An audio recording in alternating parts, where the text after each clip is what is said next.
Sepakat apa enggak Ibu bahwa Tuhan itu sang pencipta alam? Tuhan saya iya. Tuhan itu satu apa berapa? Tuhan itu satu, tapi yang ngaku-ngaku Tuhan banyak. Nah, itu baru. Tuhan itu satu, yang ngaku-ngaku Tuhan banyak. Nah, Kenapa kok terjadi? Karena tokohnya berbeda. karena ada iblis yang ingin mau menjadi Tuhan. Ya, kalau saya tuh nggak mau menyalahkan iblis ciptaan Tuhan lah ya, karena iblis pun ciptaan Tuhan. Saya nggak mau menyalahkan ke situ. Tuhan tidak, dalam dogma saya ya Pak, ya punten ya. Kalau dalam dogma saya, Tuhan tidak menciptakan iblis, tapi Tuhan menciptakan malaikat. Namun malaikatnya ini menjadi iblis, berubah gitu. Sama seperti kayak bapak atau saya gitu, kita punya anak yang kita lahirkan ini anak baik-baik, tapi akhirnya dia milih jadi penjahat atau jadi pembunuh. Tapi apakah dikatakan saya melahirkan penjahat? Kan enggak. Demikian Allah itu menciptakan malaikat, bukan menciptakan iblis. Tapi kalau dia mau jadi iblis, itu atas kehendaknya. Jadi kalau anak yang saya lahirkan ini baik, dia mau menjadi penjahat, itu karena pilihannya. Jadi kami orang Kristen, punten, ya kami memahami bahwa Allah kami tidak menciptakan iblis, tapi Allah kami menciptakan yang baik. Ya, shalom teman-teman, jumpa lagi bersama saya di channel ini. Pada kesempatan kali ini, saya ingin mengajak kita semua menyaksikan satu lagi video diskusi yang menarik dan seru teman-teman ya, antara apologet Kristen, yaitu Saudara Agatha, dengan seorang rekan kita dari agama sebelah teman-teman ya. Nah, teman-teman sekalian, yang seru di sini adalah ketika orang ini mengajak Saudara Agatha untuk bermain logika. Dia bertanya kepada Saudara Agatha, apa tujuan dan apa untungnya hasil dari debat lintas agama itu. Dan ada lagi beberapa pertanyaan dari orang ini, teman-teman ya. Dan yang lebih seru di sini, teman-teman, orang ini katakan bahwa Tuhanlah yang menciptakan segalanya, termasuk iblis dan dosa. Padahal, menurut pemahaman kita sebagai orang Kristen, Tuhan tidak menciptakan iblis dan dosa, teman-teman, atau apapun yang tidak baik. Dan pertanyaan-pertanyaan orang ini langsung dijawab tuntas oleh Saudara Agatha. Assalamualaikum. Assalamualaikum. Iya Mbak, aku cuma mau tanya ya. Kan banyak komal-komal yang debat lintas agama. Yang mau saya tanyakan, apa hasil daripada debat itu? Saya nggak tahu karena saya nggak berdebat. Saya memberitakan firman Tuhan. Enggak, biasanya bahkan yang aktif banget kan di komal-komal yang debat lintas agama, apa bukan? Saya nggak debat agama. Saya memberitakan firman Tuhan. Oh, memberitakan. Ya kalau memberitakan sih saya setuju sih, karena sebenarnya kita hanya tokoh saja yang berbeda. Tokoh apa sih maksudnya? Iya, Saya kan dengan Bapak ya berbeda lah Pak. Iya kan begini ya. Saya tidak akan mengenal Allah kalau tidak diperkenalkan sama baginda Nabi. Sebaliknya pun umat Kristiani nggak bakalan kenal Yesus kalau tidak diperkenalkan Yesus. Bukan, Bukannya. kalau tidak diperkenalkan Rasul. Iya, intinya kalau tidak diperkenalkan kan seperti itu ya. Berarti kan hanya Jadi Bapak kenal Allah karena diperkenalkan Muhammad. Kami kenal Tuhan Yesus karena diperkenalkan para rasul kami, Rasul Matius, Markus, Lukas, Yohanes, Rasul Paulus. Oke. Pokoknya berarti kan berbeda ya. Ya, Nah, sepakat apa enggak Ibu bahwa Tuhan itu sang pencipta alam? Tuhan saya iya. Tuhan itu satu apa berapa? Tuhan itu satu, tapi yang ngaku-ngaku Tuhan banyak. Nah, itu baru. Tuhan itu satu, yang ngaku-ngaku Tuhan banyak. Nah, Kenapa kok terjadi? Karena tokohnya berbeda. karena ada iblis yang ingin mau menjadi Tuhan. Ya, kalau saya tuh nggak mau menyalahkan iblis ciptaan Tuhan lah ya, karena iblis pun ciptaan Tuhan. Saya nggak mau menyalahkan ke situ. Tuhan tidak, dalam dogma saya ya Pak, ya punten ya. Kalau dalam dogma saya, Tuhan tidak menciptakan iblis, tapi Tuhan menciptakan malaikat. Namun malaikatnya ini menjadi iblis, berubah gitu. Sama seperti kayak bapak atau saya gitu, kita punya anak yang kita lahirkan ini anak baik-baik, tapi akhirnya dia milih jadi penjahat atau jadi pembunuh. Tapi apakah dikatakan saya melahirkan penjahat? Kan enggak. Demikian Allah itu menciptakan malaikat, bukan menciptakan iblis. Tapi kalau dia mau jadi iblis, itu atas kehendaknya. Jadi kalau anak yang saya lahirkan ini baik, dia mau menjadi penjahat, itu karena pilihannya. Jadi kami orang Kristen, punten, ya kami memahami bahwa Allah kami tidak menciptakan iblis, tapi Allah kami menciptakan yang baik. Namun ciptaannya menjadi tidak baik. Sama seperti manusia juga diciptakan baik, tapi namun menjadi pendosa ya karena pilihannya sendiri, karena kehendaknya. Seperti itu dogma kami. Oh, berarti istilahnya bisa dibilang tidak menciptakan semuanya ya? Bukan tidak menciptakan semuanya. Tuhan kami tidak menciptakan ketidakbaikan yang dilakukan ciptaannya. Oke, sekarang saya tanya Pak, apakah Tuhan menciptakan dosa? Oh iya dong. Saya tanya, apa gunanya dosa? Karena dosa kan tidak. Kan gini, Mbak ya. Gimana? Kalau saya ya, Allah itu kan maha segalanya. kita sudah percaya bahwa Tuhan itu maha segalanya. Ya termasuk, namanya juga segalanya semuanya kok. Berarti termasuk Allah itu membuat dosa, membuat kita berdosa. Semuanya ciptaan Allah, semuanya. Jadi ketika kita berzina itu ciptaan Allah. Perzinahan itu diciptakan sama Allah gitu. Kalau di dalam pemahaman saya, Mbak, itu pun atas kehendak. Kehendak siapa? Ya Tuhan saya lah. Berarti Tuhan ini ibarat kita gini ya Bang. Kalau saya analogikan, saya ini seorang ibu. Terus saya suka-sukain anak saya, mau saya jadiin anjing, saya jadiin monyet. Ini kan artinya saya jadi manusia nggak bertanggung jawab. Mungkin nggak Tuhan pun demikian seperti saya. Nah ini kan kacau. Karena Tuhan itu agung, mulia. Dia tidak mungkin melakukan sesuatu yang tidak mulia. Setuju toh? Iya, tapi jangan dibandingkan dengan manusia, nggak sebanding lah kedudukan Memang Tuhan. nggak dibandingkan, tapi ketika abang bilang Allah menciptakan dosa, punten ya, ini teman-teman jangan marah ya, kita diskusi loh ya, yang di bawah Menciptakan jangan. semua. Kalau iya sebentar saya selesaikan. Jadi kalau Allah menciptakan dosa, berzina itu kan dosa, mencuri itu dosa. Masa Allah menciptakan pencurian? Masa Allah menciptakan perzinahan? Enggak. Masa Allah menciptakan pembunuhan? Gimana? Nggak seperti itu, Mbak, maksudnya atas kehendak. Berarti Allah yang berkehendak atas hidup kita. Iya dong. Berarti kalau kita berbuat dosa itu Allah yang suruh. Allah pun menghendaki. Kalau nggak menghendaki, ya gini ya, Berarti, Mbak. oke sebentar. Kalau Allah yang menghendaki, berarti kita ini seperti kayak bonekanya disuruh untuk berzina, mencuri, membunuh gitu. Karena berarti kita ini manusia ini boneka dong. Boneka yang melakukan sesuatu atas kehendak Tuhan. Kan beda, disuruh sama kehendak itu kan beda, Mbak. Oke, boleh nggak Oke. manusia itu melakukan kehendaknya sendiri atau kehendaknya Allah? Kan banyak yang terjadi. Manusia itu melawan kehendak, banyak terjadi. Contohnya misalkan, kenapa dibilang manusia itu melawan kehendak? Sesuatu keinginan, cita-cita yang nggak mampu mendapatkan kita paksakan. Itu kan sama saja. Jadi kalau kita mencuri itu kehendak Allah atau kehendak kita? Yang artinya dalam konsep kehendak itu seperti ini, Mbak Agatha. Segala sesuatu seseorang ketika melakukan, bergerak, itu atas kehendaknya. Kayak contoh misalkan, kenapa saya dikatakanlah mengakui bahwa Tuhan Yesus, Tuhan Kristen yang dipercayai banyak umat, saya pun mengakui itu ada Tuhan. Ya, saya berbandingin begini, Mbak. Kalau Allah nggak berkehendak, nggak mungkin Kristen sampai terjadi sekarang. Konsep seperti itu loh, Mbak. Maksudnya kehendak itu. Adanya Kristen sampai sekarang itu pun atas kehendak Allah. Perkara itu Berarti dosa juga ada karena kehendak Allah. Iya, semua apa sih yang nggak bukan milik Allah? Berarti kita bonekanya Allah gitu. Bukan boneka golek. Nggak mau lah Bang.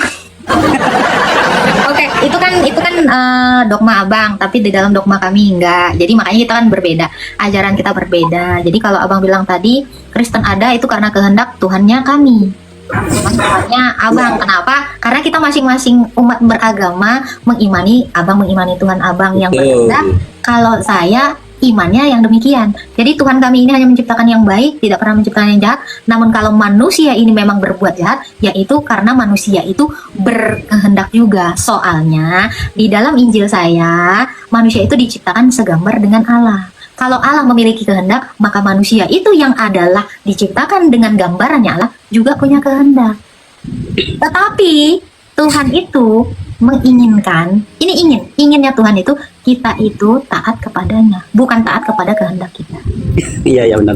Itu kan memang keyakinannya ya, Mbak Agatha ya. Cuman kalau di dalam pemahaman saya seperti ini. Ya Allah kan maha segalanya, Tuhan sama pencipta. Kalau seandainya menginginkan semuanya harus benar, bisa terjadi semuanya benar. Tapi apa yang terjadi sampai sekarang? Ada yang benar, ada yang salah. Ya itu pun karena ciptaannya Tuhan. Allah kan bisa menciptakan semuanya benar, nggak ada yang salah. Semua karena ciptaannya Tuhan. Berarti penyebabnya, prima causanya bukan Tuhan dong, ciptaannya dong.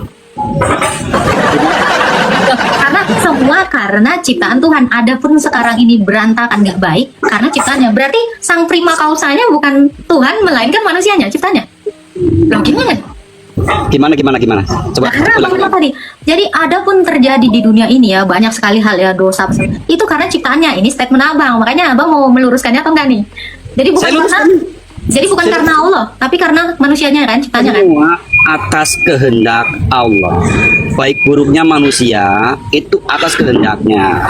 Allah itu bisa saja menciptakan semua itu benar. Tapi kenapa yang terjadi baik buruk, benar dan salah? Kenapa bisa aja? Kenapa nggak bisa?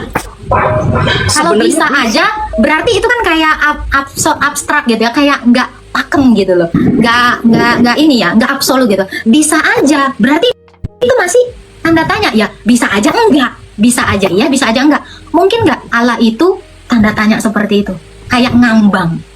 Bukan ngambang ya, jatuhnya gini. Lah kalau seandainya semuanya benar, Mbak Agatha, mungkinkah Mbak Agatha menciptakan tentang kebenaran? Kan nggak mungkin. Orang semuanya udah benar. Karena Allah itu memang sang kebenaran. Iya, semuanya udah Gini benar. bang, bentar bang, ini kan Allah itu adalah al-haq, kebenaran, sang kebenaran. Kalau dia yang sang prima causa adalah kebenaran, mungkin nggak dia menciptakan ketidakbenaran? Berarti gelar dia sebagai al-haq atau sang kebenaran itu gagal. Kenapa? Karena dia menciptakan ketidakbenaran. Logikanya.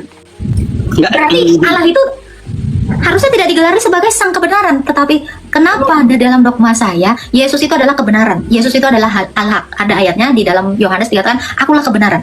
Kalau Yesus itu adalah kebenaran, maka saya percaya yang diciptakan Yesus itu adalah kebenaran, bukan ketidakbenaran. Kenapa? Karena sifatnya Yesus yang adalah sang kebenaran tidak mungkin berpaling dari hakikatnya, karena dia adalah sang kebenaran, bukan sang ketidakbenaran. Maka saya tidak pernah mempercayai Yesus saya menciptakan ketidakbenaran, karena dia adalah sang kebenaran. Mungkin nggak saya adalah seorang perempuan, kalau saya analogikan, mungkin nggak saya seorang perempuan, tapi saya laki-laki? Ya nggak mungkin, berarti saya melanggar kodrat saya, hak saya, hakikat saya sebagai perempuan. Logikanya kan demikian. Saya diciptakan perempuan, maka saya jadi laki-laki. Berarti saya bukan kebenaran saya, hakikat saya, hakiki saya bukan perempuan. Demikian Allah. Roh ibu perempuan apa laki-laki sebenarnya? Perempuan, ya. Mengetahui Perempuan. bisa dibuktikan nggak roh ibu itu adalah roh perempuan? Tentu bisa. Dengan kepeminiman yang saya punya, saya membuktikan saya wanita. Itu kan wujudnya. Gini loh, Jasadnya. walau gini Pak, mungkin nggak saya ketika saya menjadi seorang ibu menyusui itu tidak berdasarkan roh saya yang menghendaki saya menyusui anak saya, karena roh saya feminisme. Kalau saya tidak perempuan, saya nggak akan bersedia melahirkan anak, karena sejatinya, hakikinya perempuan itu melahirkan. Nah, tidak mungkin saya nggak akan mau melahirkan karena naluri saya. Karena naluri ini kan bicara soal roh, ya. Karena roh saya itu wanita, makanya saya berkehendak melahirkan anak saya, menyusui anak saya. Tentu nggak saya bisa membuktikan roh saya wanita. Tentu dengan cara itu tadi. Itu tadi saya jelasin. Saya tidak akan mungkin menyusui kalau saya bukan manusia. Kalau saya tidak wanita. Ini bisa dijelasin. Makanya saya percaya roh saya wanita, tubuh saya wanita, mindset atau pikiran saya itu pasti wanita. Iya, di dalam pemahaman saya itu kan namanya wadah ya. Wadah dalam diri kita. Badan kita ini kan wadahnya rohan. Cuman pembuktian secara rohnya kita juga nggak pernah tahu, hanya Itu wujud tadi saya barusan kasih tahu Anda. Saya barusan Ya, buktiin roh betul. saya wanita. Loh ini kenapa nggak ditangkap? Jangan lagi menolak penjelasan saya. Saya lagi membuktikan saya wanita dengan cara apa? Melahirkan, menyusui. Ini kewanitaan dalam diri saya. Jadi kalau dibilang kita nggak bisa membuktikan roh itu wanita, saya sudah buktiin. Iya, Ini maksudnya bisa gini, nggak ditolak secara sosial dan secara kedokteran? Tentu bisa. Kedokteran pun bisa membuktikan bahwa wanita itu melahirkan. Itulah sejatinya wanita. kalau menurut pandangan saya bukanlah sejatinya ya. Kalau pemahaman saya Mbak Agatha ya, kan beda kan namanya pemahaman. Kalau pandangan saya, ya memang jasad kita kan laki-laki dan perempuan. Tapi kita nggak bisa memastikan bahwa ruh kita itu laki-laki atau perempuan. Saya sudah memastikan dan saya sudah membuktikan, kedokteran sudah Ya, membuktikan, itu dunia kan. membuktikan, logika pun membuktikan. Dia jangan ditentang dong. Sekarang saya tanya, kalau Anda mengatakan tidak bisa memastikan, apalah argumentasi Anda? Iya, jadi begini Mbak Agatha. Argumentasi Anda yang mengatakan bahwa Anda tidak bisa membuktikan Anda laki-laki. Sekarang saya tanya Anda sebagai seorang bapak, maaf punten ya, Anda sudah punya anak? Sudah? Sudah. Anda punya keinginan nggak mendidik anak Anda? Ya. Membesarkan anak-anak bertanggung jawab terhadap anak dan istri Anda? Ya. Anda sudah membuktikan Anda laki-laki. Anda sudah membuktikan, loh, itu secara sosial Anda sudah Betul. membuktikan gender Anda, roh Anda laki-laki. Pertama Betul. yang saya mau jelaskan, Pak. Ketika Anda di dalam kartu identitas Anda, statusnya laki-laki, mungkin nggak itu hanya badanmu aja yang laki-laki? Karena di dalam badanmu ada rohmu, ada pikiranmu. Tidak mungkin ketika dikatakan kamu female di dalam paspormu atau kamu male di dalam paspormu, ternyata rohmu ngondek. Ya kan ini kelainan. Ini kan nggak mungkin juga kamu koko. Nah itu Ini penyakit. Mbak Agatha, di dalam pengertian roh, mungkin pengertian dari umat Kristiani, roh itu adalah kayak arwah mungkin. Tapi Ya, roh itu memang nafas, roh itu Ya. memang arwah. ya makanya di dalam pemahaman saya umat Muslim itu namanya sukma, sadulur yang papat, ya. Sukma, roh, nafas itu sama. Iya, dengerin dulu maksudnya. Kenapa di dalam pemahaman saya roh itu bukan sesuatu perwujudan. Karena perwujudan itu adalah sukma. Beda antara roh dan sukma, beda. Kalau roh itu, kenapa saya mengatakan bahwa roh itu nggak bisa dipastikan perempuan atau laki-laki? Karena di dalam pemahaman Islam yang namanya roh itu rasa. Kalau sukma baru dikatakan yang Mbak Agatha bilang, oh saya bisa memastikan saya ini perempuan. Rasa itu bisa diidentifikasi nggak? Bisa. Loh, berarti udah ada dong gendernya. Mungkin nggak kalau Anda gendernya laki-laki, sukanya laki-laki? Kita bicara rasa. Kita bicara rasa kan? Berarti Anda bisa aja, karena Anda belum bisa mengidentifikasi rasa Anda adalah laki-laki. Berarti Anda bisa jadi suka sama laki gitu, bukan sama perempuan dong. Ya jangan ngeliat ke situ. Loh, ini kan kita mengidentifikasi rasa karena Anda mengatakan, karena Anda mengatakan roh itu adalah rasa. Oke, sukma rasa. Nggak mungkin rasa itu tidak bisa ditentukan gendernya, karena begitu Anda tertarik sama perempuan, berarti gender Anda adalah lawan jenis Anda.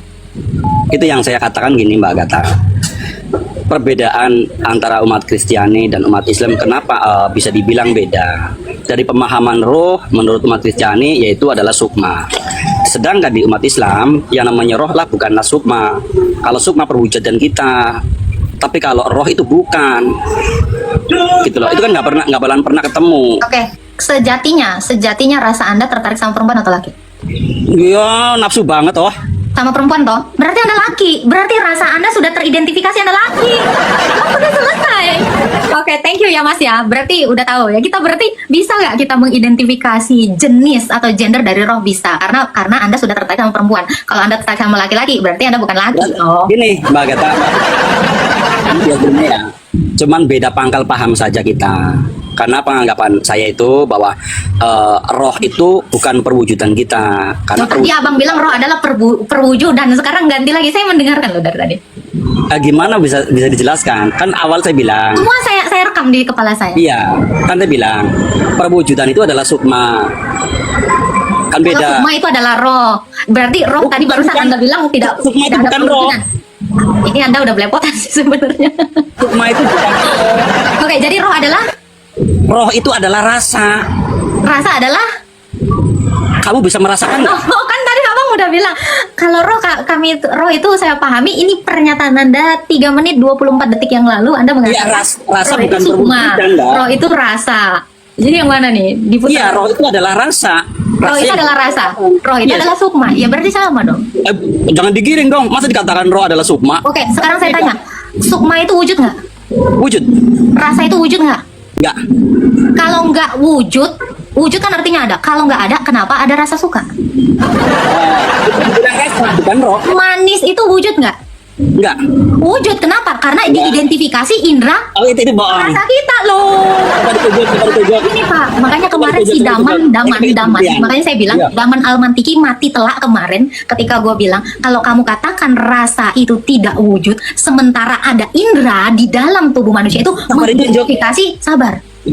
Coba ditunjuk. Ada salah satu indera di dalam badan kita ini yang bisa Ya. mengidentifikasi keberadaan rasa manis. Wujud itu tidak bisa direfleksikan hanya dengan penglihatan, Ayo. tetapi dengan Harus bisa dong. pendengaran. Sabar. Saya Iya, iya. katakan wujud artinya ada, manis itu ada. Manis itu ada, jelas. Kenapa? Karena lidah pengecap kita bisa mengidentifikasi itu rasanya manis, asin, apapun itu, whatever, bahkan umami. Jadi saya mau mengajarkan teman-teman 1.300 orang termasuk Daman Almantiki, jangan goblok lagi ya, mengidentifikasi perwujudan sesuatu, keberadaan sesuatu itu bukan hanya dengan indera penglihatan, tetapi Ya. pendengaran. Maka saya katakan suara juga wujud. Kenapa? Karena itu adalah gelombang, itu adalah materi yang menempati ruang. Sesuatu yang namanya materi pasti wujud. Iya, tapi pembuktiannya mana? Tadi Agatha Oke, bilang. sekarang saya tanya, kalau Anda minta pembuktian, bagaimana Anda bisa merasakan gula manis? Apa indera apa yang Anda gunakan untuk mengidentifikasi? Karena gini, Bang, manis itu definisi. Definisi manis kita dapat ketika kita melakukan uji coba. Uji cobanya di mana? Lidah. Makanya saya kasih tahu teman-teman 1.300 orang, inderanya manusia untuk mengidentifikasi wujud itu ada 5. Makanya kita mengenal dengan panca indera: peraba, perasa, pembau, ya, apalagi pendengaran, penglihatan. Jangan cuman ini mata, karena bukan, Tuhan itu tidak menciptakan indera kita itu cuman biji mata sehingga kita lihat wujudnya, tetapi ada suara yang wujudnya kita identifikasi dengan pendengaran kita, ada rasa yang lidah kita mengidentifikasinya dengan cara mengecapnya, ada bau. Bau itu juga wujud. Kenapa? Karena ada indera pembau kita yang mengidentifikasi kentut itu nggak enak baunya. Boleh nggak saya bertanya? Oke, thank you ya. Kalian cacat logika. Bahkan saya bisa menjelaskan roh itu ada gendernya. Ini saya katakan, ketertarikan saya terhadap laki-laki membuktikan saya perempuan. Ini bukti. Saya tidak perlu memperdebatkan sesuatu yang sudah saya buktikan, tetapi kalian tidak bisa membuktikan apapun. Nah itu, saya nggak mau terlalu lama karena saya mengulang. Saya sudah mengulangnya berkali-kali. Saya bukan tipe jenis orang yang beretorika gak ada isi. Filsafat kosong bagi saya itu sampah.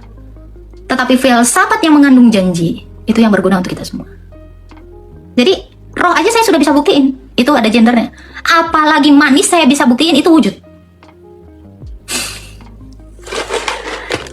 Ini terlalu fakta dan terlalu logika. Ketika saya bilang ini manis,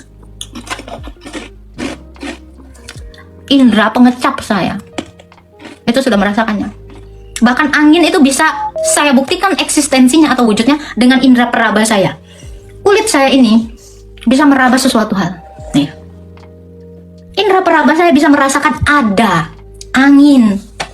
Bukti.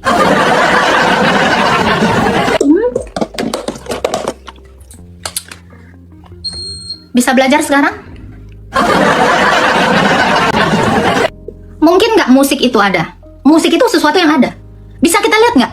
Ini, itu adalah gelombang. Kalau dikatakan dia gelombang, berarti dia menempati ruang. Berarti dia materi. Maaf, tidak terkalahkan. Karena ya gini ya teman-teman ya, saya tidak mau keluar kata-kata itu hanya asal sesumbar dan tidak bermakna gitu. Angin nampak nggak bang? Angin dirasa bang. Kan indera bukan indera penglihatan aja. Bisa saya jelasin nggak, goblok dong? Ya. Jadi kalau ada orang yang minta lagi penjelasan, angin ada nggak ada? Kan ada indera peraba. Ini loh, gimana sih? Oh Tuhan, kan kayaknya perlu belajar yang namanya biologi ya. Apa kalian nggak pernah sekolah? Ya, luar biasa teman-teman ya, jawaban dari saudara Agatha ya. Jawaban yang membuat penanya ini hanya mengangguk-ngangguk ya. Sebenarnya dia sudah ngerti teman-teman ya. Sudah mengerti penjelasan dari saudara Agatha, tapi sepertinya dia malu teman-teman. Atau memang logikanya nggak nyampe ya. Nah, teman-teman sekalian, di sini saya akan menjawab pertanyaan orang ini ya, yang tadi Agatha tidak menjawab ya. Yang pertanyaannya begini teman-teman, apa untungnya berdebat lintas agama dan apa hasilnya, apa manfaatnya? Nah, di sini saya akan menjawab teman-teman ya. Manfaat debat lintas agama jika dilakukan dengan bijaksana dan penuh toleransi dapat memberikan beberapa manfaat teman-teman ya. Bisa meningkatkan kualitas kita dalam beragama. Debat yang konstruktif dapat mendorong setiap individu untuk memperdalam pemahaman agamanya dan menemukan dasar-dasar argumentasi yang kuat dan mengasah kemampuan kita, kemampuan berpikir kita untuk berpikir secara kritis. Dan yang berikut teman-teman, membangun jembatan silaturahim. Debat yang dilakukan dengan sikap saling menghormati dapat menjadi wadah untuk membangun hubungan baik antar umat beragama, mempererat tali persaudaraan, dan menciptakan suasana yang lebih harmonis ya. Dan yang berikut mendorong kebaikan dan kemanusiaan. Debat lintas agama yang fokus pada nilai-nilai universal seperti kasih sayang, keadilan, dan toleransi dapat mendorong setiap individu untuk berbuat baik kepada sesama tanpa memandang perbedaan keyakinan. Ya.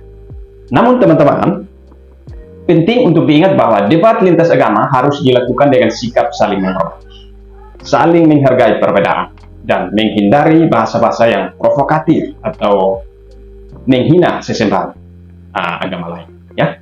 Tujuannya bukan untuk mencari pemenang, ya, melainkan untuk saling belajar dan saling memahami. Ya. Jadi debat lintas agama jika dilakukan dengan bijaksana dan penuh toleransi dapat menjadi wadah yang positif untuk meningkatkan pemahaman, membangun dialog dan mendorong kebaikan antar umat beragama. Ya, ya saudara, demikian video ini, semoga dapat menjadi berkat bagi kita semua ya. Sampai jumpa di video berikutnya. Shalom.